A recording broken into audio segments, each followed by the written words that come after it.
2 de la tarde en punto y estamos comenzando una emisión más de Radio SPM. Este es el programa número 7 de la segunda temporada ya y los queremos invitar este 14 de agosto de 2023 a que nos sintonicen a través de Facebook Live y por supuesto en diferido a través de Spotify. Son más de 60 episodios ya desde la primera temporada, así que pueden consultar todo lo que tenemos para ustedes desde el día 1.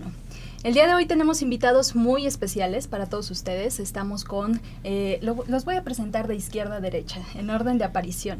El maestro Manuel Orozco Núñez, profesor investigador del Instituto Nacional de Salud Pública. Él está adscrito al Centro de Investigación en Sistemas de Salud. Hola maestro, ¿cómo está?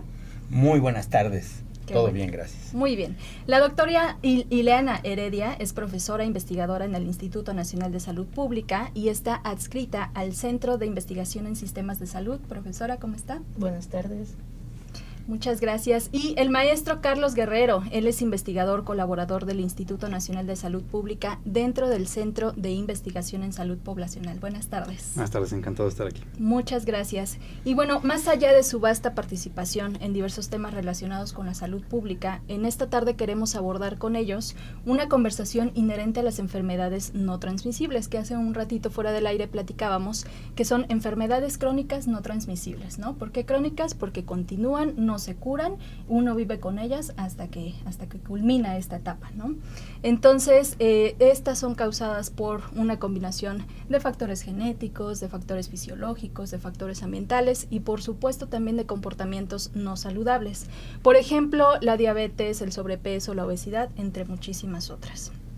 Y por otra parte, también hemos hablado mucho en este espacio sobre la disparidad de la participación de las mujeres y de los hombres en el mercado laboral, porque claro, todos colaboramos de alguna manera dentro de un espacio de trabajo, pero son pocos los que realmente tienen acceso a los servicios de salud.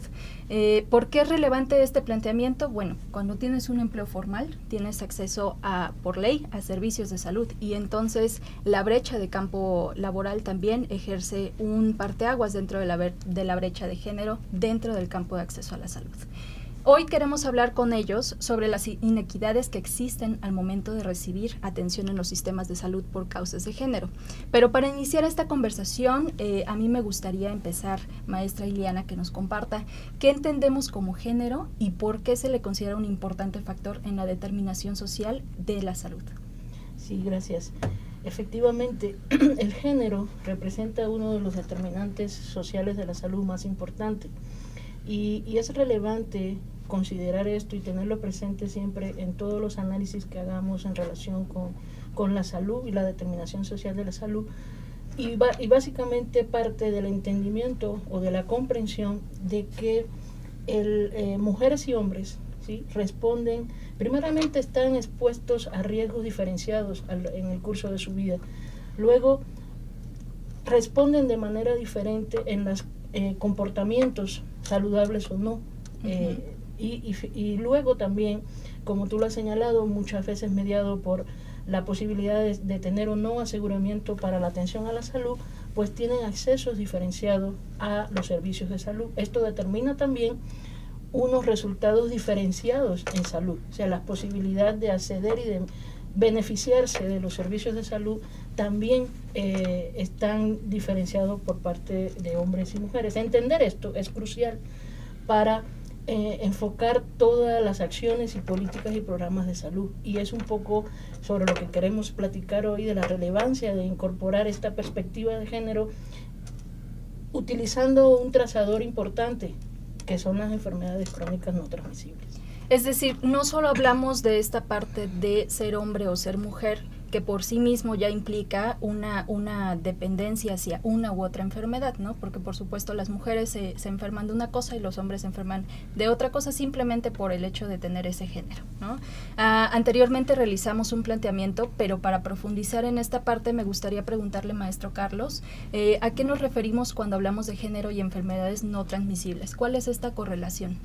Muy bien, como decía la doctora Ileana, el género son las características que tienen los hombres, mujeres, niñas, niños o géneros no binarios, que están asociados también con los comportamientos, los roles, las expectativas, los deseos, ¿no? Las aspiraciones que tienen los individuos en la sociedad, y como tal influyen en la manera en que las personas viven, crecen, se desarrollan, se educan, participan o no en el mercado laboral, o simplemente se desenvuelven en la sociedad. Entonces, como tal, estos roles de género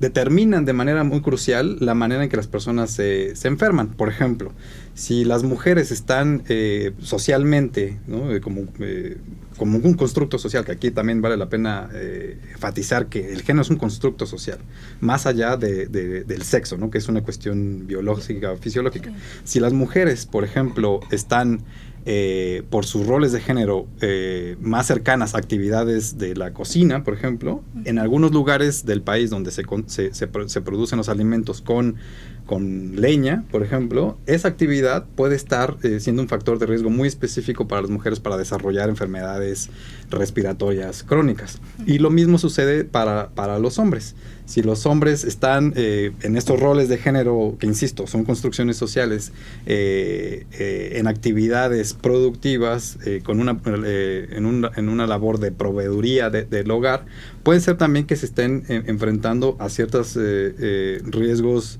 ocupacionales que van a determinar otras enfermedades, por ejemplo, la diabetes o las enfermedades cardiovasculares. Claro, muchas veces no consideramos esta parte del lugar en donde ejercemos nuestro trabajo, ¿no? Creemos que probablemente puedan ser por otras razones, pero pensemos en las personas que trabajan en campo, por ejemplo, que están expuestas al sol todos los días. Ahorita que mencionaba ese ejemplo de las mujeres que trabajan en cocinas, justamente mi abuela paterna, que vivía en una zona rural, desarrolló esta enfermedad por lo mismo, ¿no? Por la exposición al carbón. Entonces, por diversas cuestiones en nuestro país también, las mujeres son cuidadoras de la familia, ¿no? Y aun cuando ellas tengan una relación laboral, que dicho sea de paso, son las que menos tienen participación, como aseguradas de los sistemas de salud público con una estadística en mano, luego entonces, maestro Orozco, ¿por qué debemos poner atención a estas disparidades de género relacionadas a las enfermedades no transmisibles? Yo creo que ese es uno de los temas más sensibles en esta problemática, ¿no? Porque en general, cuando hablamos de manejo de enfermedades, asumimos, ¿no?, de manera simbólica que debe haber alguien que cuide. Uh-huh. Y cuando nosotros vemos estadísticamente quiénes cuidan, lo que vemos, por lo menos para el caso mexicano, es que más del 90% de pacientes que reciben cuidados los reciben de parte de una mujer. Si nosotros profundizamos un poquito, lo que vemos más problemático en esta investigación es que el constructo general es ese, ¿no? Y cuando nos ponemos a estudiar cómo se distribuye el tiempo de los cuidados, empiezan a emerger algunos de los puntos clave que usted ha mencionado, sobre todo en materia de desigualdad, ¿no? Porque a la hora de comparar, nosotros vimos que en el caso de México, las mujeres llegan a destinar hasta el 80% de su tiempo para atender terceros. Uh-huh. Y eso sin considerar el tema de llevar a los niños a la escuela. Claro. Cuando vemos en contraste qué pasa con el caso de los hombres, estos cuidados son de alrededor del 30%, incluyendo llevar a los niños a la escuela.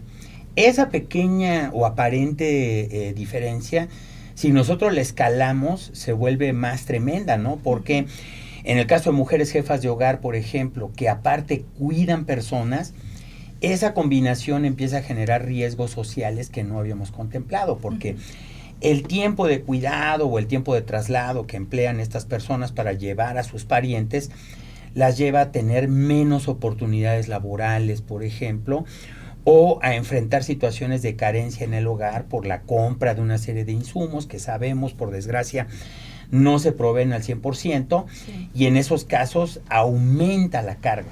Entonces, para nosotros el género es un factor que diferencia además en negativo, que crea una serie de factores que aumentan la vulnerabilidad y que generan una carga que, en opinión del equipo de investigación, a todas luces es injusta, porque la expectativa de los cuidados, como nosotros vemos que se lleva a cabo en otros lugares del mundo, sí es un poco diferente, ¿no? Y pasa, como ya comentó la doctora Heredia, por un lado por la política social, pero por otro lado también por una visión crítica de cómo deberían ser los cuidados. Y en ese caso, lo que hemos visto en otros lugares es el desarrollo de política pública específica sea para apoyar a mujeres que se dedican a cuidar, o bien para que el Estado destine recursos que ayuden a esos cuidados y liberen tiempo de estas personas para otro tipo de actividades que creo que deben ser no solo productivas, sino también educativas, claro, laborales, profesionales, etcétera. Sí, claro, porque cuidar una enfermedad crónica no transmisible es muy complicado, ¿no? Empezando porque las personas viven con esa enfermedad y requieren cuidados para cuidar o prolongar su vida, ¿no? Exacto, sobre todo en situaciones de discapacidad, ¿no? Claro, sí. Entonces, la consecuencia de esto no solo es para el paciente, sino también para quienes los acompañan, ¿no? Y en este planteamiento de que las mujeres son precisamente las cuidadoras de la familia, pues pensamos en una mujer que tiene una familia, digamos, constituida por mamá, papá e hijos, pero a lo mejor también hay familias que son solamente la mamá como jefa de familia, ¿no? Entonces eso también tiene sus repercusiones. Ahora, cuando pensamos en enfermedades no transmisibles también, pocas veces consideramos que el hecho de ser mujer o de ser hombre se relaciona directamente con esta posibilidad, lo platicábamos al principio. Las mujeres tienen enfermedades distintas a los hombres y viceversa. A partir de este planteamiento, maestra Ileana, ¿cuál es la relevancia de analizar esta relación entre género y las enfermedades?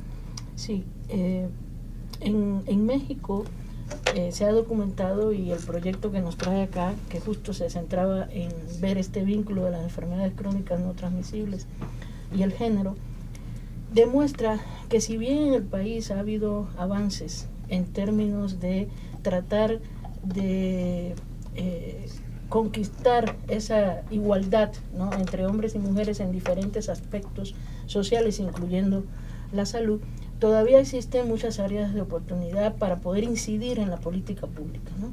En ese sentido, este proyecto contribuye justo a generar evidencia muy sólida y robusta que permite documentar estas diferencias que hay en las condiciones de salud entre hombres y mujeres en México, pero también en términos de cómo se está abordando esta problemática desde la formulación de las políticas públicas de salud.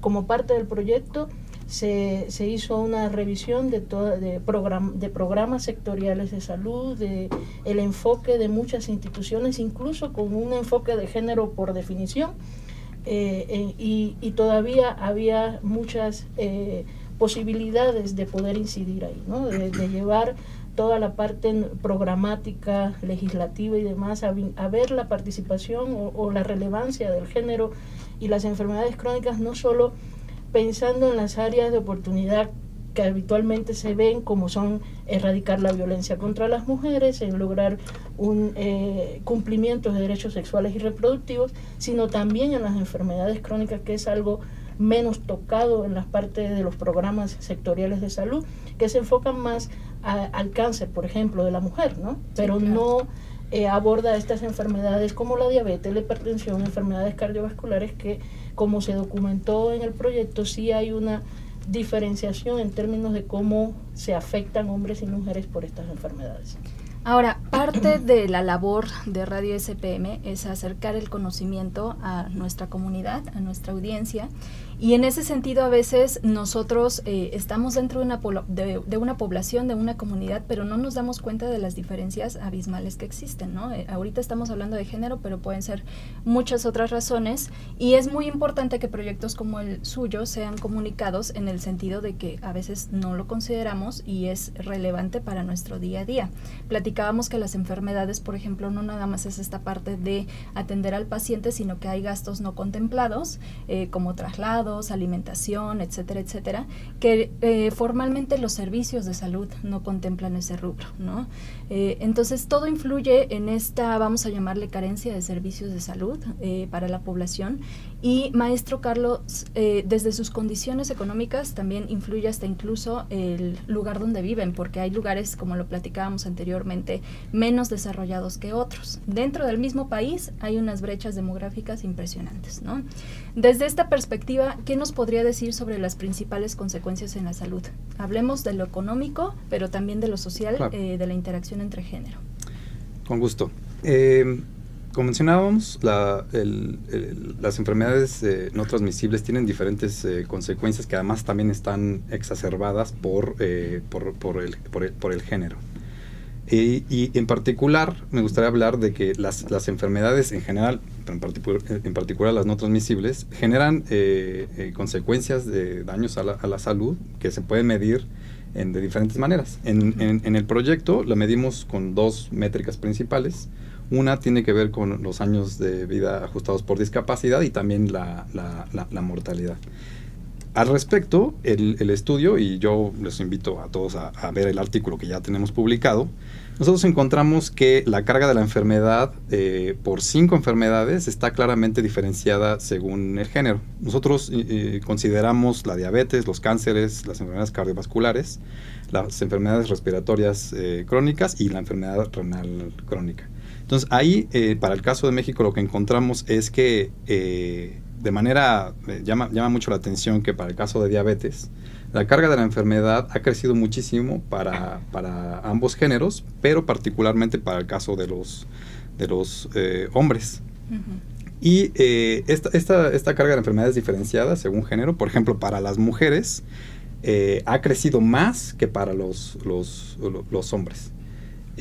También, por ejemplo, para las enfermedades, la enfermedad renal crónica ha crecido de manera pues muy preocupante para ambos géneros, pero también ha crecido más para los hombres. Eso en particular nada más para la carga de la enfermedad, pero las enfermedades también producen diferentes tipos de costos. Pueden ser, por ejemplo, costos directos que tienen que ver con los costos de atención, los costos indirectos, por ejemplo, la pérdida de productividad, y en ese componente también este estudio está abordando el tema. Pero también hay algunas otras consecuencias sociales relacionadas con las enfermedades. Por ejemplo, ya lo mencionaba el maestro Manuel, que como parte de este estudio también hemos encontrado que en los hogares en donde hay miembros del hogar que requieren cuidados, las mujeres enfrentan la mayor parte del tiempo destinado a ello, alrededor del 80%. Y también estas enfermedades implican un riesgo financiero para los hogares, porque las enfermedades, como ya mencionamos, ocasionan diferentes enfermedades. Y lo que encontramos nosotros fue que en los hogares que están encabezados por mujeres, estos riesgos financieros, medidos como la probabilidad de incurrir en gastos catastróficos, son mayores en las mujeres, en los hogares que tienen una cabeza femenina.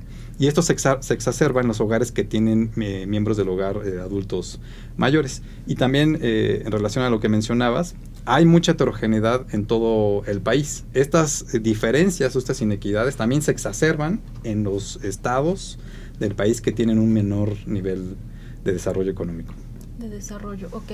Y bueno, platicábamos también fuera del aire que estas desigualdades sociales y todo lo que hemos conversado ahorita, pues son inherentes a esta época, ¿no? Y además venimos de un contexto en el que nos arrasó una pandemia a nivel mundial, y eso hizo sufrir también al país, y de tal suerte que ha marcado aún más estas diferencias. Entonces, no es una condición social que se vaya a erradicar en lo próximo, pero como ustedes mencionaban, sí es importante que en los espacios de toma de decisiones enfocados a la política pública, bueno, se atiendan estos temas para ayudar a reducir y en su momento eliminar las disparidades por temas de género, ¿no? Entonces, esta pregunta va para los tres. Me gustaría empezar por el maestro Orozco.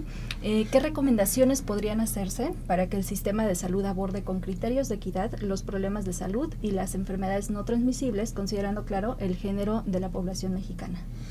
Bueno, algunos de los temas que nosotros hemos estado viendo con cierta profundidad tienen que ver en una parte con lo que es la justicia, ¿no? En el caso de México tenemos como una serie de cuestiones que nos vuelven aparentemente iguales, pero que en la práctica no nos permiten ser tan iguales, ¿no? Entonces, tratamos de llevar el debate al ámbito laboral, por ejemplo, para ver temas de justicia laboral como horarios especiales, y ahí empezamos a chocar con pared, ¿no? Para nosotros, quizá una de las recomendaciones más importantes es tomar en serio el género como parte de la política pública y tratar de traducir el principio gubernamental que está, por supuesto, consagrado en el Plan Nacional de Desarrollo, pero llevarlo a un terreno como más aplicativo, ¿no? Porque en la política pública mexicana el género es transversal, conceptualmente hablando, pero cuando empezamos a ver los números no lo es tanto, ¿no? Porque si nosotros partimos no de un principio de igualdad, sino de equidad, sí consideramos que, habida cuenta que hay desigualdades muy bien documentadas, lo que seguiría es que la política trate de corregir o responder a esas desigualdades, ¿no?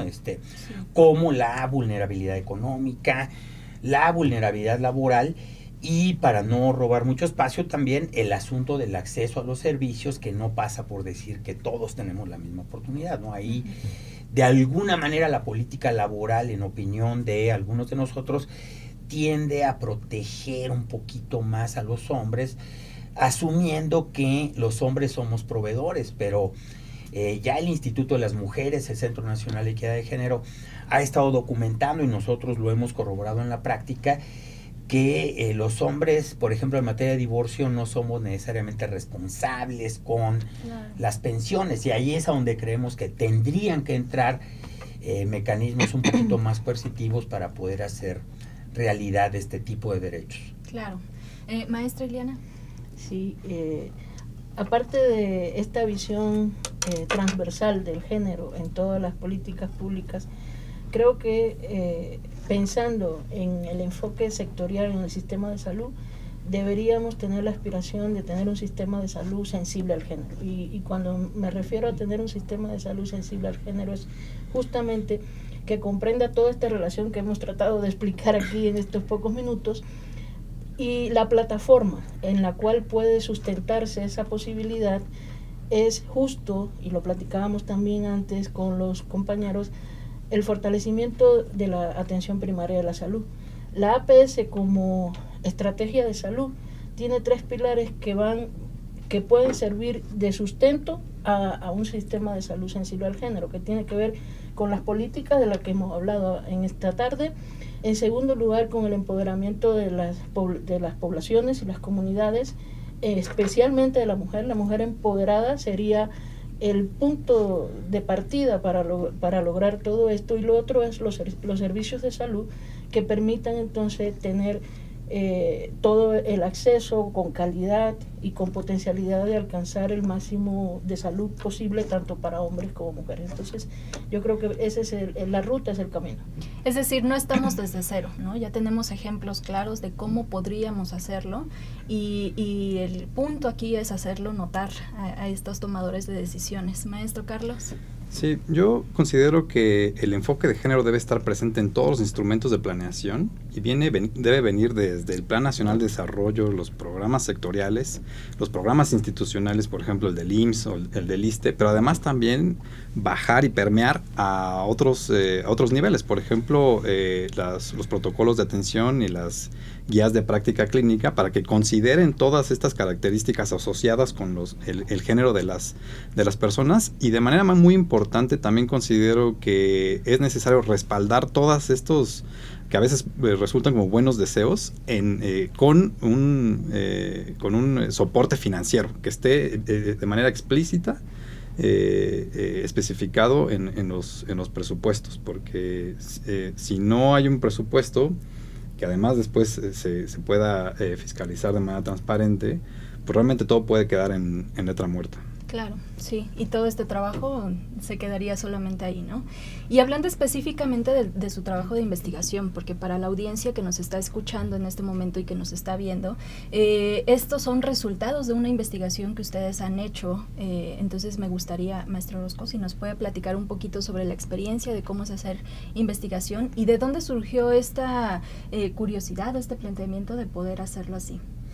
Con mucho gusto. Bueno, aquí en el instituto, en el Centro de Investigación en Sistemas de Salud, liderados por el doctor Edson Servan, hemos venido analizando una serie de desigualdades, ¿no? El enfoque es la desigualdad y la medición de la desigualdad. Entonces, en colaboraciones con la doctora Heredia, con Carlos, nos fuimos dando cuenta que a la hora de ver, por ejemplo, comunidades indígenas y diferenciarlas entre hombres y mujeres, sí había una serie de elementos que tendían a volver más vulnerables a las mujeres. Tocamos algunas puertas y en este caso la Asociación Mexicana de Investigación en Industria Farmacéutica asignó al instituto un presupuesto para hacer una investigación totalmente autónoma, con una agenda libre, y en donde ellos nos han ayudado a ir abriendo una serie de espacios para poder ir posicionando los resultados, ¿no? Entonces, desde una perspectiva amplia, este proyecto nos ha resultado bastante rico porque nos ha permitido avanzar en una agenda de investigación que tenemos aquí en el centro sobre inequidades y desigualdades.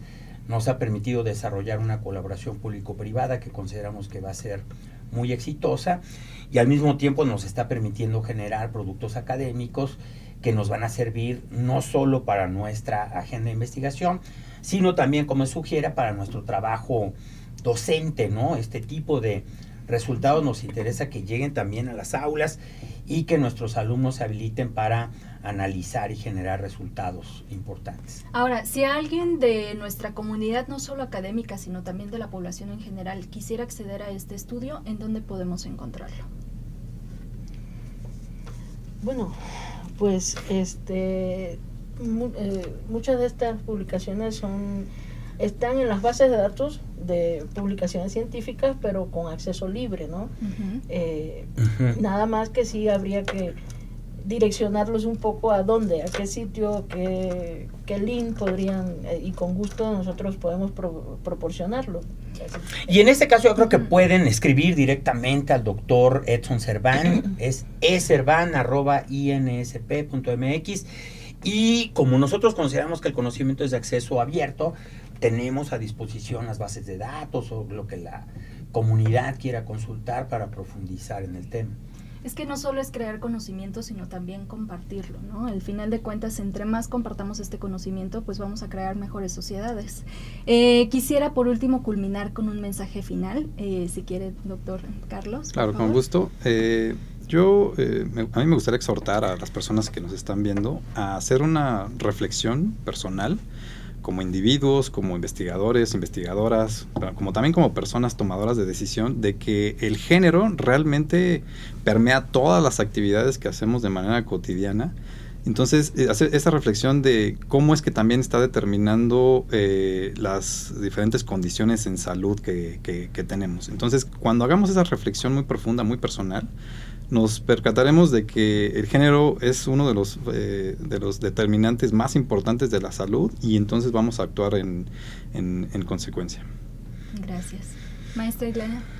Bueno, pues como la mujer acá en el equipo de investigación, no me queda otra que exhortar a la comprensión de que si queremos tratar de eliminar en nuestra sociedad la discriminación vinculada con el género, y las condiciones de salud y respuestas diferenciadas del sistema de salud a esta situación del ser hombre o mujer, no hay otro mecanismo, no hay otra salida que involucrar a las mujeres. Las mujeres, por naturaleza, tenemos una actitud altruista y siempre vamos a velar por la salud de nuestra familia, de todos nuestros seres queridos, y empoderar a la mujer. El entendimiento de estas diferencias es lo que podrá encauzar la ruta adecuada para que en nuestra sociedad se puedan eliminar estas diferencias. Un gran mensaje, muchas gracias, maestro Orozco. Mi reflexión final sería que sí es importante enriquecer nuestra política social. La política social es la forma en cómo nos organizamos gubernamentalmente para dar respuesta a los problemas, y en este caso sentimos que hay una gran oportunidad para enriquecer la política social con contenidos, indicadores, y sobre todo, que ese es un tema que nos interesa mucho, ir dando cuenta de cómo va cambiando, ¿no? Nosotros sí pensamos, y lo dijo usted muy bien, que ha habido buenos resultados con el tiempo, ¿no? Pero esos resultados han tomado tiempo, ¿no? Por ejemplo, el combate a la violencia llega a México con la CEDAW por ahí de los años 70 y hasta ahora más o menos, ¿no? Tenemos respuestas para ser un poco más decididos con el asunto de la violencia. Yo creo que todavía no llegamos a dar una respuesta clara en relación a lo que se demandó hace ya casi 30 años, ¿no? Tenemos, por otro lado, una serie de compromisos importantes con el tema reproductivo, pero este estudio nos está mostrando que las mujeres no son únicamente temas reproductivos ni víctimas de violencia, ¿no? Nosotros quisiéramos ahí sí avanzar en una agenda de igualdad, de mejores oportunidades, ¿no? Y eso solo se lograría si logramos este ejercicio, ¿no? Vincular, como bien comenta Carlos, no solo el presupuesto, sino también resultados, ¿no? Y si esos resultados, como lo vamos viendo, muestran áreas de oportunidad, pues entonces tenemos que trabajar en esas ventanas de oportunidad. Claro, y al final de cuentas esta información nos genera la posibilidad de mejoras, ¿no? Pues quiero agradecerles a todos ustedes por asistir el día de hoy. Gracias. Fue un tema muy interesante para los que nos están sintonizando en este momento. Hoy hablamos sobre género y enfermedades no transmisibles en México. Los invitados nos dieron los resultados de su investigación y si se lo perdieron, queremos invitarlos a que lo visiten en diferido esta tarde, a partir de esta tarde, a través de Spotify. Y bueno, tenemos algunos avisos rápido para ya culminar. Mañana 15 de agosto a las 3:30 de la tarde se hará la presentación del libro Contribuciones desde la antropología médica y la salud pública para personal de salud en regiones indígenas y rurales. Esto va a ser aquí en el Instituto Nacional de Salud Pública, Escuela de Salud Pública de México, en el aula magna, y la entrada es libre. También queremos invitarlos y anunciarlo, como ya lo vieron en las redes sociales, la primera feria de salud pública en familia. Esta se va a llevar a cabo el viernes 25 de agosto a partir de las 9 de la mañana, también dentro del instituto, y es entrada libre. Y por último, invitarlos a agendar la próxima BCI con el tema Impuestos Saludables con la doctora Aranza Colchero, el 22 de agosto a las 12 del día a través de Zoom y Facebook Live. Recuerden que estas videoconferencias no requieren registro y tampoco tienen costo. Toda esta información y todo lo van a poder consultar en las redes sociales, Facebook, Twitter, Instagram. Y recuerden que también esta tarde van a poder consultar esta información a través de Spotify y todas las emisiones anteriores desde la temporada 1. Nos vemos y escuchamos en este espacio el próximo lunes 21 de agosto en punto de las 2 de la tarde. Yo soy Ana Zagal, que pasen muy buena tarde. Buenas tardes. Buena tarde.